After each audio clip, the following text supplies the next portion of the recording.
Tenant screening. It's the most important thing a property manager can do for a landlord. And everybody says that they do it well, but the reality is they don't. Tenant Property Management is very proud of their eviction rate, which is that 99.9% of our tenants do not get evicted.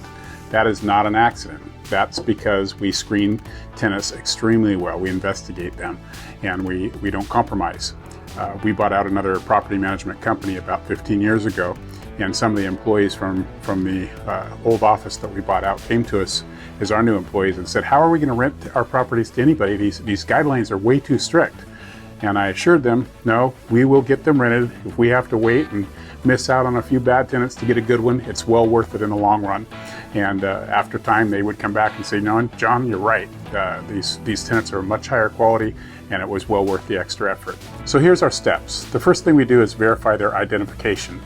In other words, their face on their driver's license matches their social security, matches their name, so that when we get the credit report, we are indeed getting their credit report and we're not getting scammed.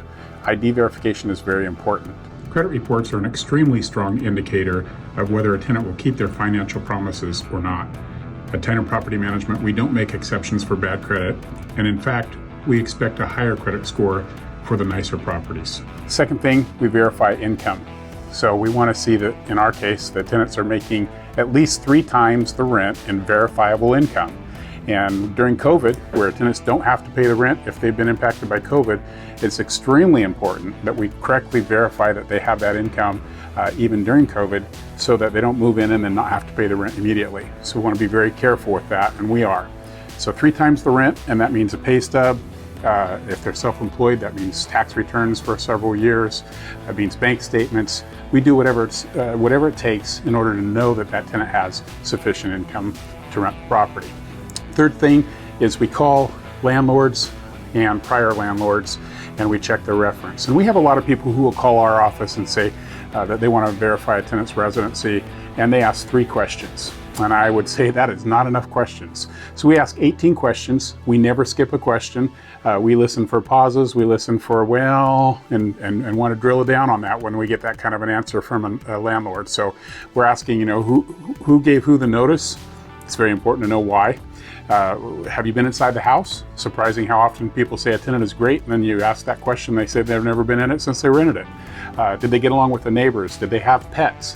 If they're telling us they don't have pets, and then the prior landlord says that they did have pets, that's something we want to dig a little deeper in and make sure that we are getting the truth. So we ask all those 18 questions of the current landlord, and then we do the same thing with the prior landlord, so that we know that they have been paying their landlord and taking care of the property in a way that we want them to do it in our property. We always check the criminal history for every applicant. We want to know if they've been in trouble with the law, especially with a felony. Now with fair housing, we have to be careful about just declining all felonies. They want to know that we are considering what the felony was, how long ago it was, and some things like a DUI we might consider, especially a 10-year-old DUI and nothing else on the record, that might be acceptable to us. But most felonies, if they're violent, if they're breaking in and entering, if they're doing something criminally minded, drug dealing in any way, we're going to decline that application no matter what. So criminal history is important, and we do it every time. Many landlords skip that step because they're concerned about fair housing and how that's going to play, but we don't. We go ahead and look at that information, and we think it's very valuable. Sometimes it is the reason that we make the decision to or not to rent to a specific tenant.